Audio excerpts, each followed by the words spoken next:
Hello everyone, I'm Devesh Lati from the Next Genius Foundation. It's 9:51 right now. We'll start the session in 10 minutes.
Hi, good evening, Ms. Limaya. We'll just start in about 3 minutes. It's 9:57 right now.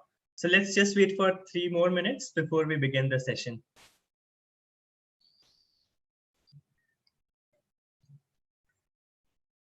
You are on mute right now. 1 second. Yeah. So we have already seen a lot of participants have joined, and they can see us and listen to us. So let's just wait for maybe a couple of minutes before we start the session.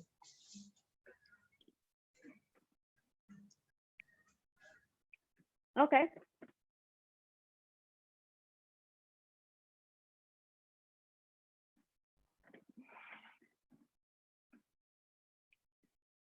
You are able to hear me perfectly fine, right? Yes.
Hello and good morning, everyone, all the attendees.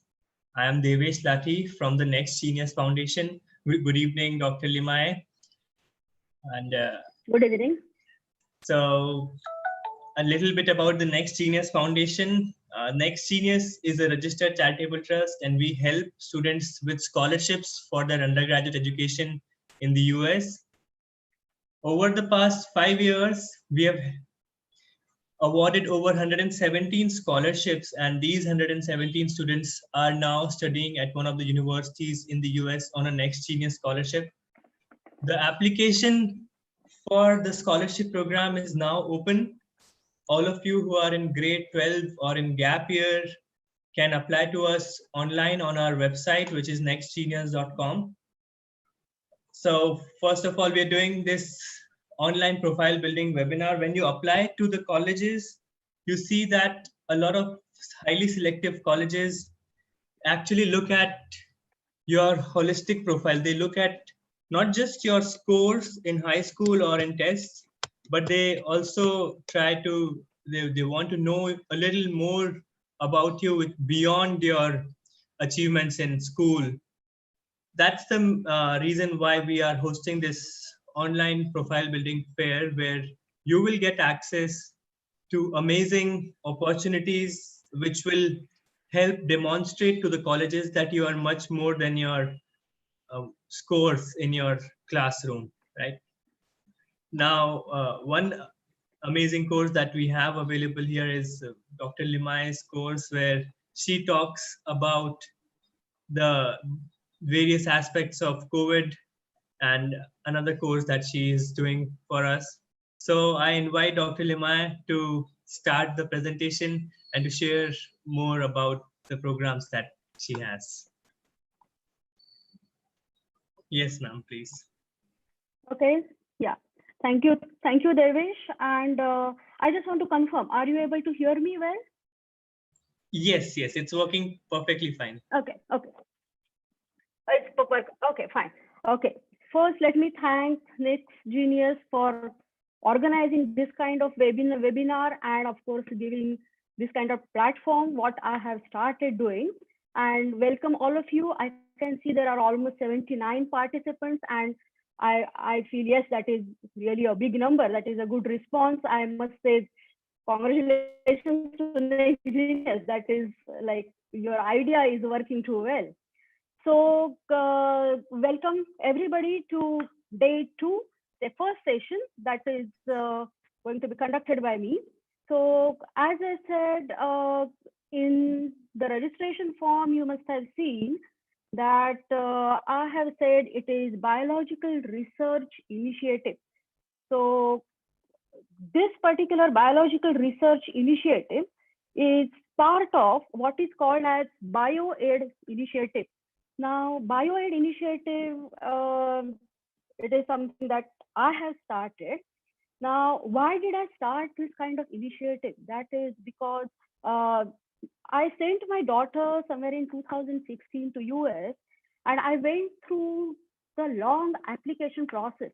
And at that time, I realized how important it is to build your resume. Of course, my daughter was going there to do her major in mathematics and computer science. So of course, it had nothing to do with my subject. But this incident opened my eyes, because my second daughter, who was very much interested in pursuing biological sciences, when she decided to go to US and when she started her application process, before all of that started, I told her that I'm going to design one program for you, and I'm going to conduct lectures for you, and I'm going to send you to one lab so that you will get some kind of exposure for the subject that you like.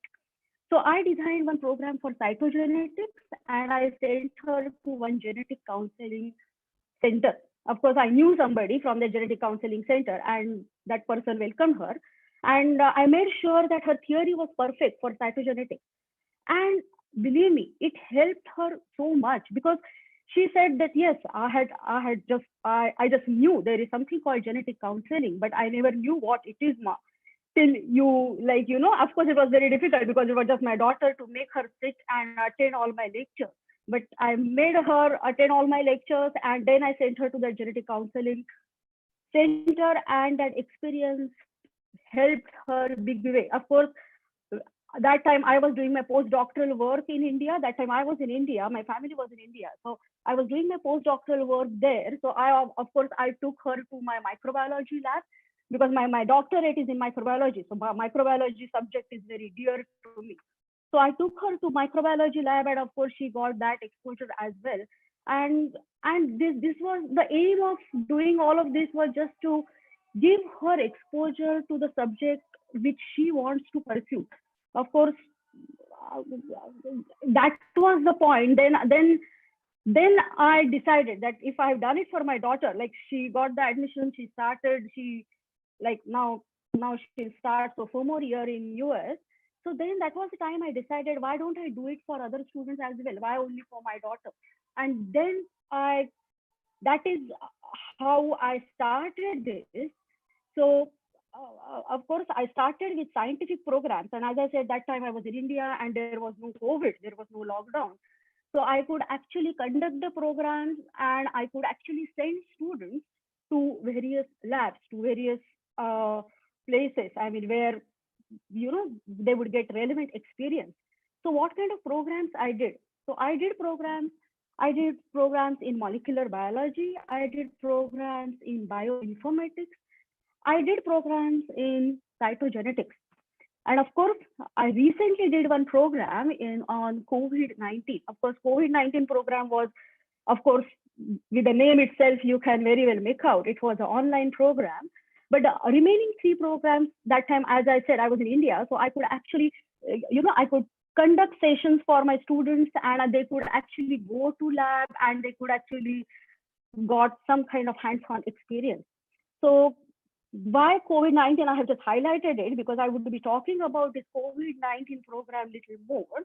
So these were the past programs, and believe me, students were like, kind of exposure you don't get when you do your IB curriculum or you give your APs and you study for your SATs, and you don't get that kind of exposure that you get when you actually visit a lab or when you actually sit and attend sessions for all these subjects. And I'm sure like students know about all these subjects, but they just never got exposure to it.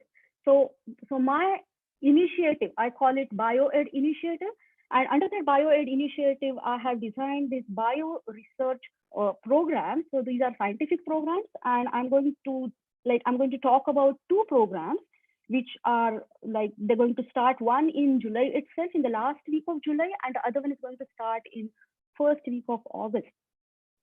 So what am I doing right now? So right now I am in US, and I'm right now, of course, you must be knowing that there was subject SAT that was planned, but that got cancelled by College Board because of this COVID. And now they have rescheduled it, and now it is on August 29.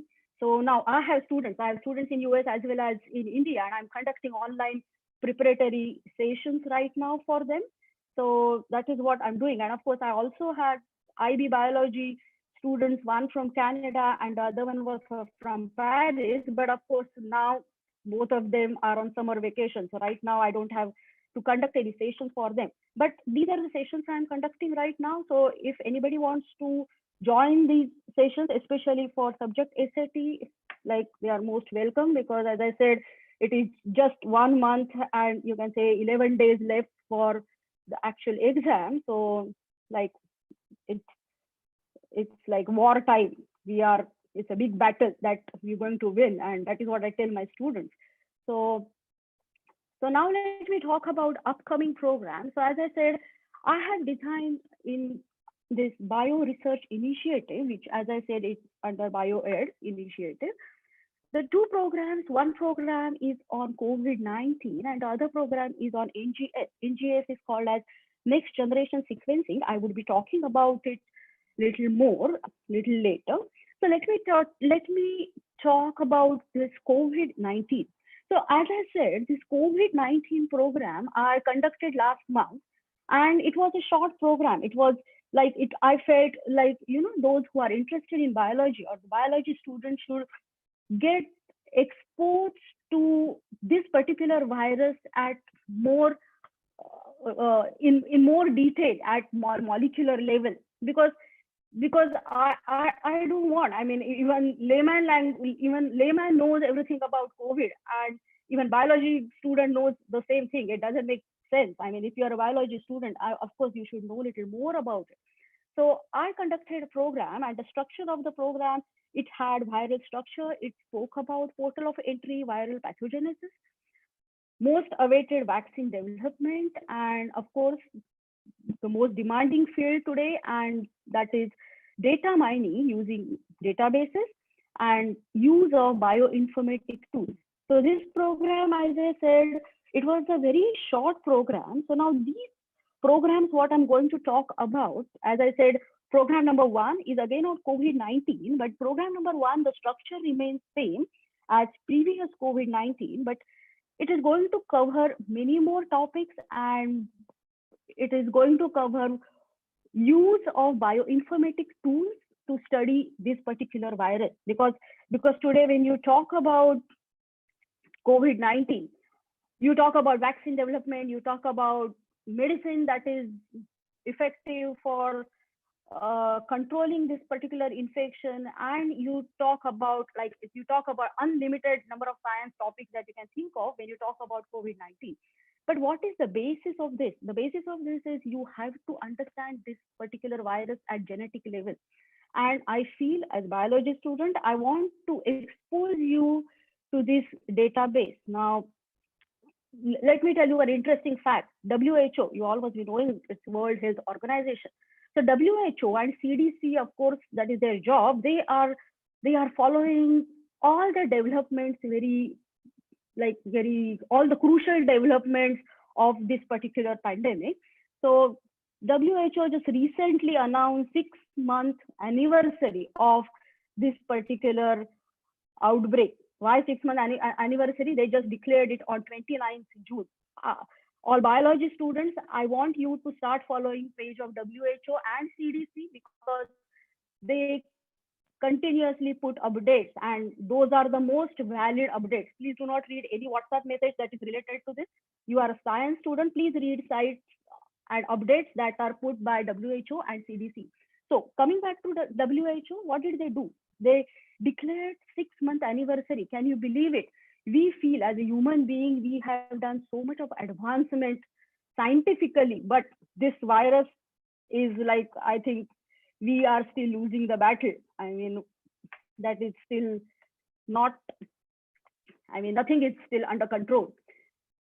Now, what happened? Like, first case of coronavirus infection, it was detected in December, to be precise, on 29 December, and it was called as atypical pneumonia. It was not called as coronavirus, or it was not called as COVID-19.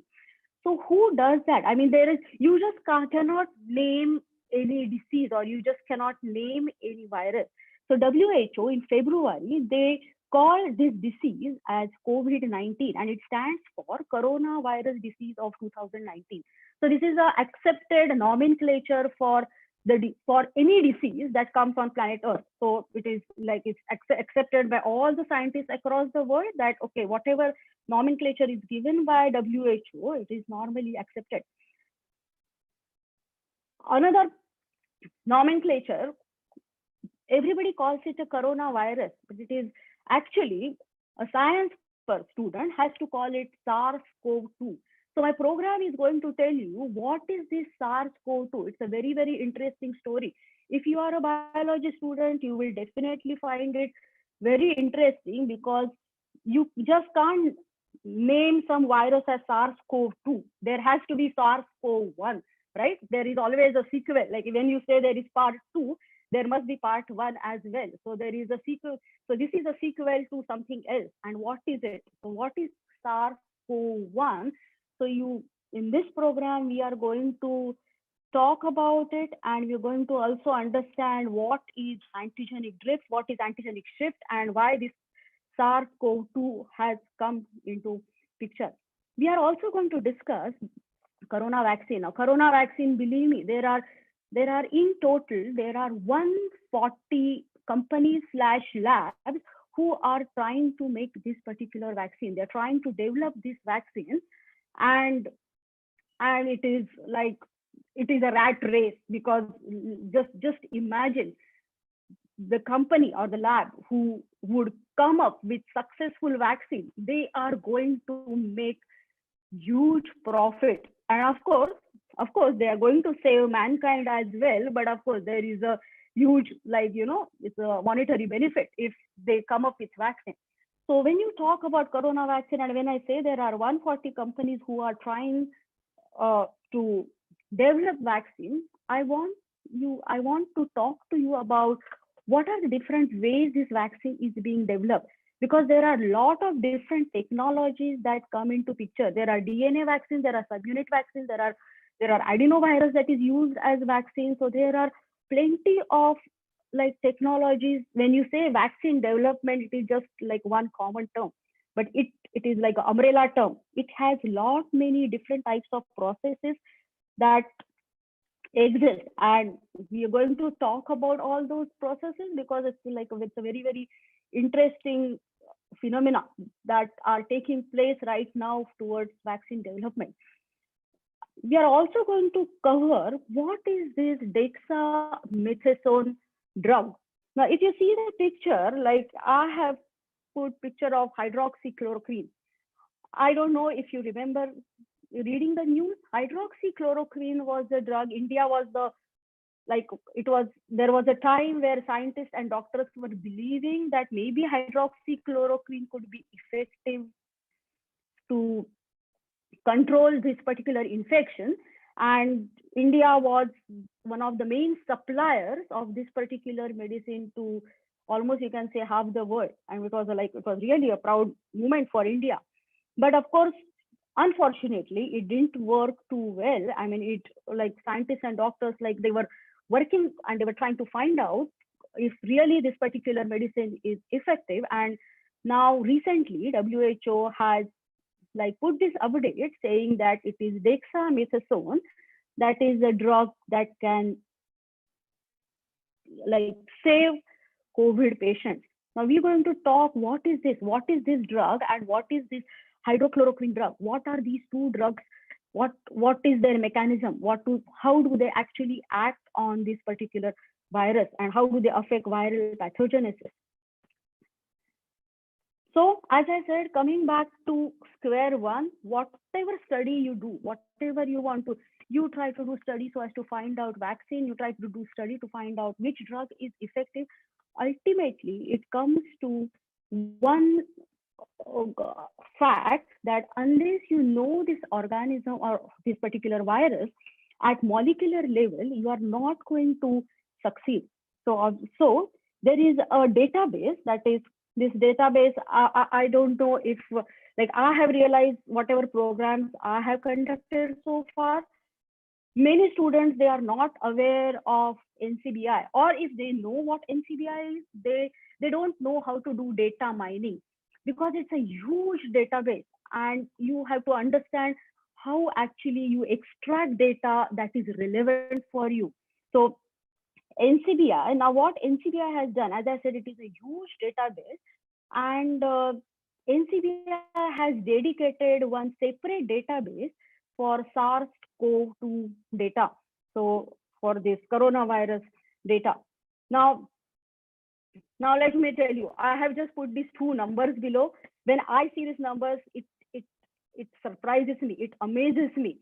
Right now, students are now going to understand why these numbers are so great. Like, as I said, the numbers are 10,942 nucleotide records, or 23,499 SRA runs. Now, that is like something really great. I mean, you to create a database where you have sequence read archives, that is SRA, which the number is 23,499, is huge.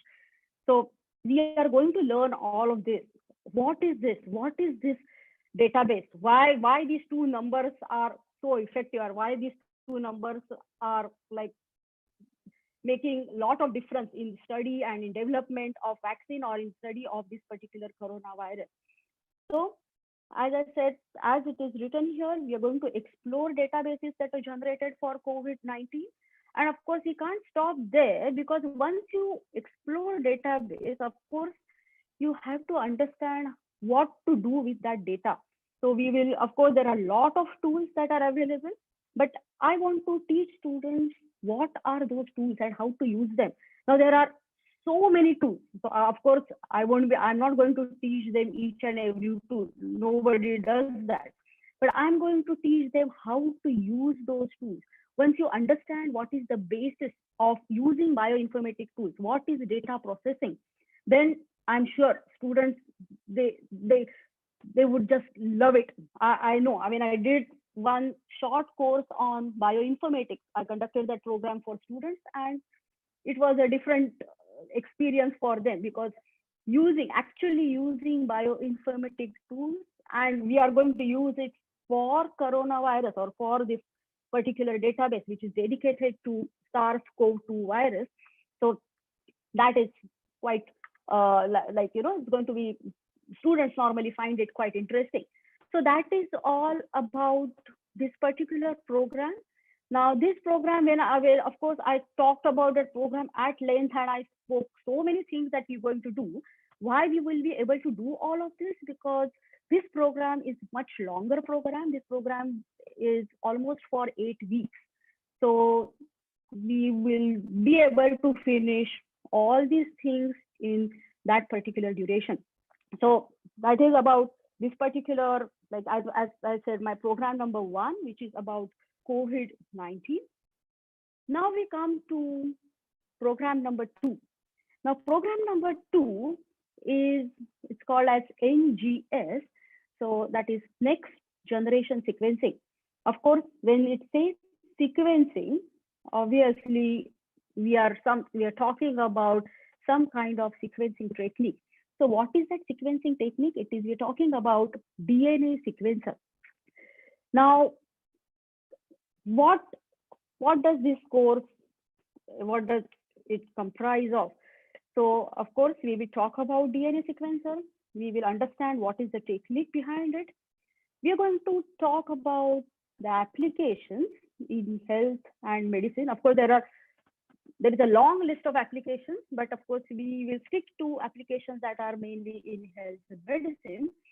And of course, you cannot study NGS without bioinformatics. So obviously, we will do bioinformatics that is relevant to NGS. Now, let me decode this particular word for you. What is this NGS? Now, I'm not going to like jump to NGS immediately. I'm going to give you little history behind that, because only then you would be able to appreciate what is NGS, or you will be able to understand what is NGS. So here you can see on the slide, I have written it is Human Genome Project. Now, Human Genome Project, as name indicates, it is something to do with human, and of course, genome project, that means of course something to do with genes. So let me, like, this is like one flashback into flashback. Let me go back. So I have written it is 1990 to 2003. Let me go back few decades. There were two scientists. They're called as Watson and Crick. I'm sure all biology students know about these scientists. So these two scientists, they were the one who first time described structure of DNA. Like, so they said that these are the molecules that are present in DNA, and this DNA is present in each and every cell of human being.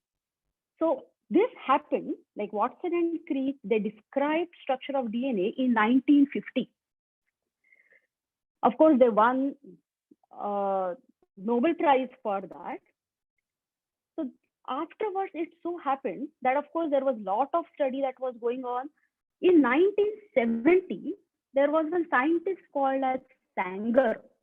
And this scientist, he came up with a technique. He said that, yes, Watson and Crick, they have proposed structure of DNA. I'm going to find out what is this DNA made of. Now, let me tell you what is so great about it. DNA molecule is made up of, it is called as nucleotides, or in, say, common man's language, it is called as bases. And believe me, in human being, in each cell, there are 3 billion bases. So when you say genes are present in the cell, these genes are made up of, or the DNA is made up of 2 billion bases. And this Sanger, he said, I have found out a technique, and that technique will tell you what are these bases. And it was an amazing technique, and it was called as Sanger's DNA sequencer technique. So it is called as Sanger's DNA sequencer. Of course, Sanger won Nobel Prize for that, and this was in 1970. So imagine, in Watson and Crick, they said DNA structure in 1950. Sanger said, I will find out the DNA sequence. That was in 1970. And in 1990, it so happened that you can see these countries like US, UK, France, Germany, Japan, and China. So the scientists from all these countries, they came together and they started one project. And this project is considered as the biggest project in the history of biology. Why? Because all these scientists from all these countries, they came together and they said, labs from all these countries would collectively, we are going to work and we are going to use Sanger's technique, and we are going to find out all the genes that are present in human beings. So you can see here, it started in 1990 and it got finished in 2003. In between, in 2001, here you can see what the picture that I have put. In 2001, there was one publication. They only published this paper in Nature, and they said that we have found out that in human beings, in each cell, there are approximately 30,000 to 40,000 genes. So imagine they are trying to find out sequence of each and every gene. So now let me tell you, of course, now with technology, we know it is not 30,000 to 40,000. In human beings, we are each and every cell, it contains 30,000 genes. But imagine, so they found out sequence of each and every gene, 30,000 genes. And how long did they take? So this particular project, Human Genome Project, as I said, it started in 1990 and it got finished in 2003. And they took 13 years so as to find out the sequence of each and every gene that is present in human beings. Now I'm coming to important part. So this Human Genome Project, as I said, it took 13 years. So imagine today it is 2020. Today, if I give suppose I give my blood sample and I say that, yes, you find out all the genes that are present in my body. They will say, okay, you have to wait 13 years. So you are giving in 2020, you will get the results in 2033 because you have to wait for 13 years. That is what they would have said if that was year 1990. Now what has happened? Now we have technique called NGS, that is next generation sequencing. Now this technique was introduced in 2008 and it was introduced by scientist called Nick McCook. So he introduced this particular technique called NGS, and this technique has revolutionized the world. Why revolutionize the world? Can you see the time taken to find out all the genes that are present in human beings? It takes just 72 hours. Just imagine, we just saw on the previous slide, time taken to find out the sequence of genes, all the genes that are present in human beings, is 13 years. And that, of course, that project got over in 2003. After 5 years, that is in 2008, imagine this particular technique has been introduced. And today, if I give sample today, I get results in 72 hours. You imagine, I mean, that is why they say that this particular technique has revolutionized the world of genetics. And that is why I have designed this course, because today, whatever field, biological field you go to, you cannot escape two things. One is study of any living organism at genetic level. And of course, if you have to do it at genetic level, and if you have this kind of technique, obviously you will use NGS technique. And secondly, because you are using NGS technique, or because you are using like very high throughput technology, bioinformatics, or what is called as computational biology, these two things go hand in hand. You cannot escape these two things if you're going to enter biological world. So that is why I have designed this program. So this program, of course, I'm not saying you would be experts of NGS technology at the end of 8 weeks. Of course not. But I want biology students to know. I want to expose my students to this particular technology. And this technology, because it is not so that this technology is used only in US or it is used only in UK.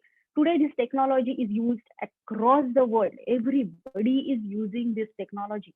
And as I said, of course, you get results in 72 hours. And let me show you this graph. This is much more interesting than the timeline I spoke about. If you see this graph, don't get scared. It's a very, very simple graph. So this graph is just talking about the price that you have to pay so as to get your genome sequence, your DNA sequence. So if you see here, if you see where X and Y axis meet, that is at the origin, if you see in 2001, the price was, you can see here, what is the price? It is $100 million. That was the price that was required. Of course, this is what Human Genome Project was, and that is why countries, 6 countries came together so as to sequence human genome. But today, if you see that price, if you see this particular graph, this green ribbon, you can see today the cost is $1,000. Can you believe it? So it's like you just give your sample. If you're ready to pay $1,000, in 72 hours, you are going to get the the sequence of your DNA. So that is why they say that yes, this is a revolution. Amount of time and of course money that is required to do this kind of sequencing, and that is why I want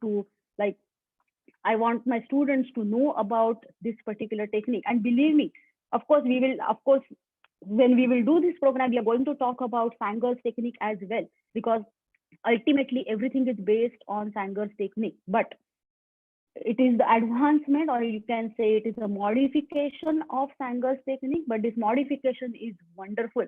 This modification is like, imagine, you won't be able to imagine unless you study it.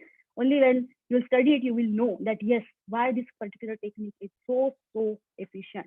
So as I said, it started in 2000, it was introduced in 2008, and even today everybody is using this technique. I just want to tell you one interesting thing about this particular NGS technique. David Cameron, I don't know, he was UK's Prime Minister. I don't know if you know about him. His son had some kind of genetic defect, and his son passed away at the age of 11 because of that genetic defect. So he said, I come from a country, like I'm a prime minister of a country, and my country has given scientists like Watson, Crick, and Sanger. They are the one who, they won Nobel Prize. They are the one proposed DNA structure. Another one proposed or came up with technique of DNA sequencing. So in my country, I want to advance this genetic science so much that he really, like he said, he was feeling very bad, that he said his own son passed away because of genetic defect. So he started one project, and it is called, as you can look up on internet. It's a very interesting project. So he started one project called as 100,000 Genome Project. So he said, we are going to map, or we are going to sequence genome from 100,000 people in UK. So why 100,000? Because he said that would create enough amount of data so as to treat difficult genetic diseases. So that how his son has died, he said nobody's son should die like that. So he initiated that program. It was a huge success. They just finished, what I remember, they just finished in 2018. They finished the last sample. So the last 100,000th sample was like analyzed and sequenced in 2018, and they completed it. So, and like, so kind of database UK has created through this particular project. Of course, they could create such kind of database because of this NGS technique, but like now, I mean, that is something great that they have done. It's a great contribution, and of course, everybody is benefited. So today we talk about personalized medicine, we talk about cancer genetics. So all that is possible because of this particular technique of NGS, because now doctors say, or scientists say, you do not treat person only by symptoms. You also look at that person's genes. You find out which particular gene is problematic, which particular gene has become cancerous. So you treat that person considering that particular gene. So it becomes a personalized medicine. So you are giving treatment depending upon the genetic makeup of that particular person. So nowadays, of course, this technique is very, very widely used.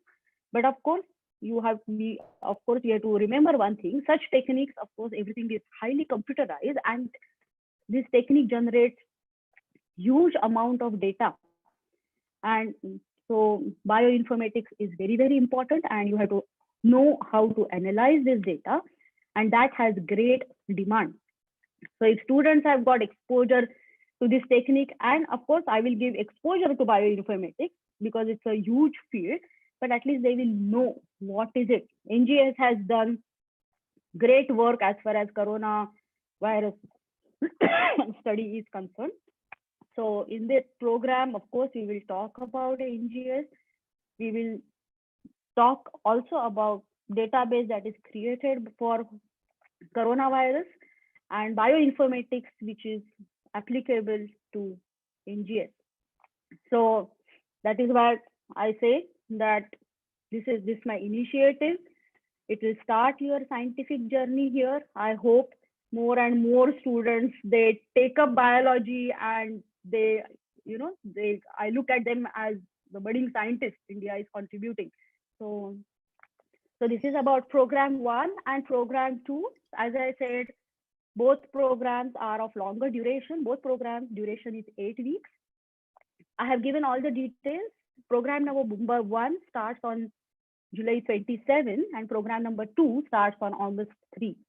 I have given both the timings because I may have some students from US. No, here US timings are not there. Anyway, it is not relevant for you. But I have given timings and days for conducting these programs. The fees, this is for each program, the fee, this is the fee. And as I said, programs which are right now that are going on, one is for, as I said, subject SAT, because the exam is like, as I said, it's just 1 month and 17 days away.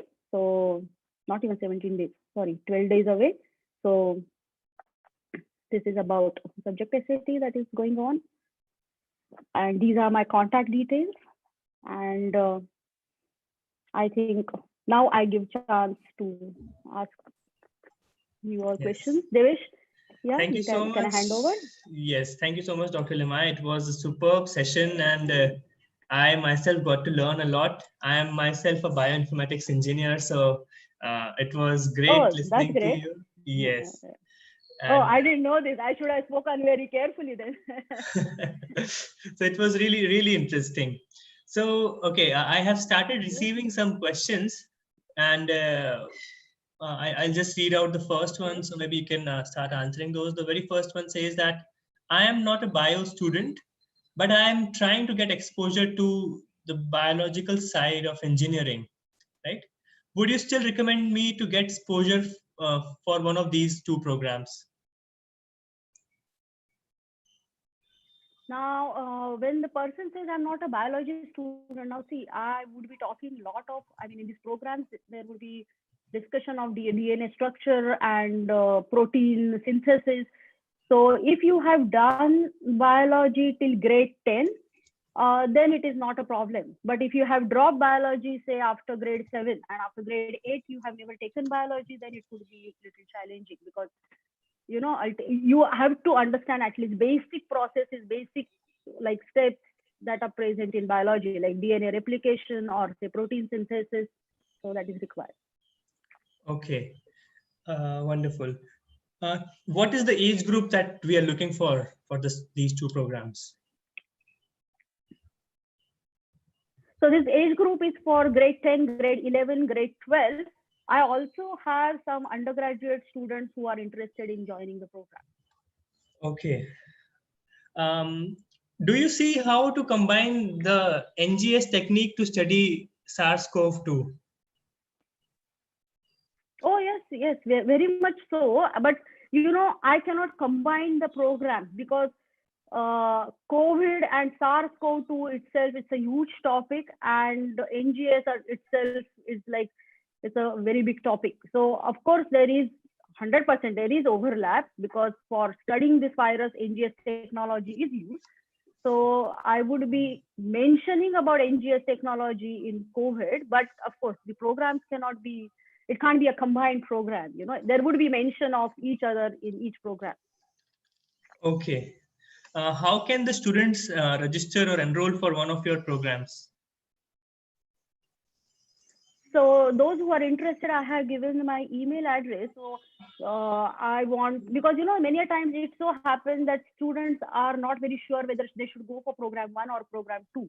So it's better if they write to me, and then we can decide which program they should be enrolled in, and then I would share other details of registration. Okay. Can I read the questions? I'm able to read. I'm able to see Sure, all the sure. questions. Please go ahead. Please go ahead. Yeah. Okay, the question number 1, will this program be beneficial for all biological fields, including medical? And what age group is allowed to attend? So age group, I said 10, 11, and 12. And for medical, definitely yes, because whether you take NGS or you take COVID, both definitely have application in field of medicine. So yes, if you're going for medical, these both programs are definitely yes for you. What if we look, second question, what if we look at DNA sequencing from the person's ancestry rather than only from person's symptoms? Of course, there are assays where they say that we're going to take even grandfather, father, and son. If all 3 samples are available, they are going to take all 3 samples and are going to carry out NGS. So yes, of course, ancestral study is always done if samples are available. Next question, how could virus mutation be mitigated from ongoing into stage 3? Oh, you have to attend my program. I won't be able to explain this now, that about mutation. Yes, I can take one whole lecture on mutation, but not now. So it's a good question, but I go to next question. What about SAT preparation? That is what I'm doing. I'm helping students prepare for SAT. So that is what I have been doing. So come to me. I will take your SAT preparation. Next question, can grade 9 or 10 student enroll in this program? Grade 10 students, of course, you can. Grade 9 student, it could be a little difficult, but if you are really keen and if your biology concepts are very, very clear, it is not a problem. But as I said, grade 10 students, yes, definitely can join program. For 9, it could be a little difficult. What is Moore's law? Moore's law is a very nice question. Moore's law, this particular law is normally used in physics, and they talk about it has some correlation with technical advancement. And if you see my slide, they said that is normally any technical advancement, the slope is gradual, but so they apply Moore's law to describe NGS technique. So they said it is not following Moore's law because it made a big jump in technology. So that is why they always compare it with Moore's law, and they say that yes, NGS has made exception to Moore's law. Next question, does this program help for bioengineering?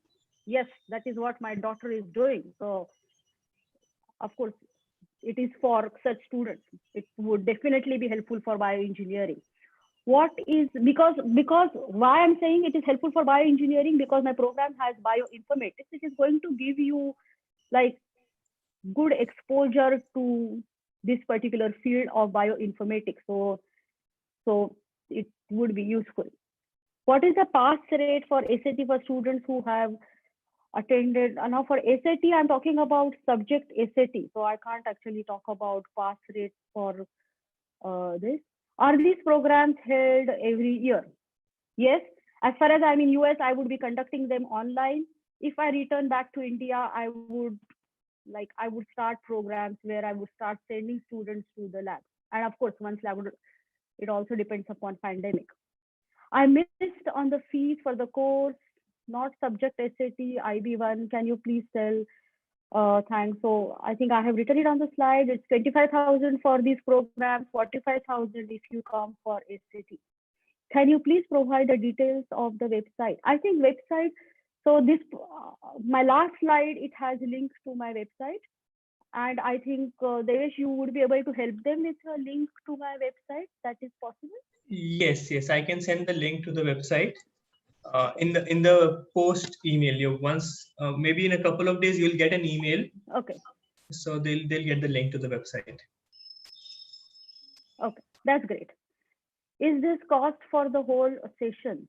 I mean, I have specified for program 1, it's 25,000. Program 2, it is 25,000 each. So yes, for each program, the cost is separate. Will we get certification for finishing the program? Very good question. Yes, you will get certificate of completion, but at the end of the program, I would like there would be some kind of submissions I would ask you to do. Of course, because when you're using bioinformatics tools, I would be giving you one small task and you have to complete that task. You have to submit it, and then I would be giving you the certificate. Of course, don't worry, the task is not very difficult. It is not like SAT exam, but yes, I want to understand, I want to know if you have understood the program. So it is only for that, and you would enjoy doing that task. But yes, you will get the certificate. How many classes take place per program? I think I have given the entire schedule. So you will be able to see the schedule. So you will know how many classes are there. Yeah. What are the costs for joining the course again? And what are the dates of the programs? All those details, I think once you get the link to my website, you will get all the details. Are the programs annual? Do they happen every year? Yeah, I have already answered that. Yes, they happen every year. And every year I try to come up with new scientific program because there are so many scientific inventions. Does certification help in college application, and can we put it in our CV? Of course, I mean, I can talk about my daughter, and my daughter clearly said that I did not go to any university, or I did not like go to anybody. I just studied everything from my mom, who was doing postdoctoral work, and she took my lecture. But yes, and she mentioned that in her essays during her, like, for her admission. And so according to me, yes, because you are going to get exposure, and I feel it is a great exposure. It does help build your resume better. I have just come in 10th. Am I eligible for either program? I would suggest, if you have just come in 10th, COVID-19 is easier program as compared to NGS. I'm not saying NGS is difficult, but yes, because as I said, grade 10 onwards, I prefer for NGS. But yes, if you are keen, you can join COVID-19 program. Is this recommended for 9th grade students? I think I answered that. What are the major differences in two programs? Which would you suggest for someone interested in biochemistry? See, biochemistry, microbiology are very overlapping fields. So it depends what is your interest. If you are liking genetic engineering part or genetics more, go for NGS. If you want to study about virus, you want to study about this particular pandemic, come for COVID-19. What are the major differences? Yeah, I think I answered most of them. Yes. So we have answered all the questions, and we are available for the next 5 to 8 minutes. So please feel free to post your questions. There are a couple of questions about SAT preparation. We have another session going on typically for the real SAT exam, which is tomorrow 11:30 a.m. The link to registering for this program is available on our website, where we'll talk specifically about SAT English, SAT Math, and how to prepare for those. So please feel free to register for that.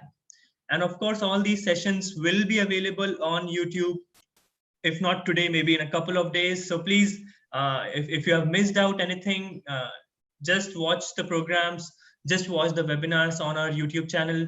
And I've already pasted Dr. Limai's email ID in the chat box. Please copy it and feel free to reach out to her, ask your queries. If you're not able to ask anything right now, please write to her directly, and she'll be happy to answer your queries. Yeah, okay. One student is asking if the PPT can be shared. So can you just email this PPT to me, and I'll share it with all these students. Okay, fine. I can do that. Yes, I'll do that. I'll send it to you, Devish. Great, wonderful. That's not a problem.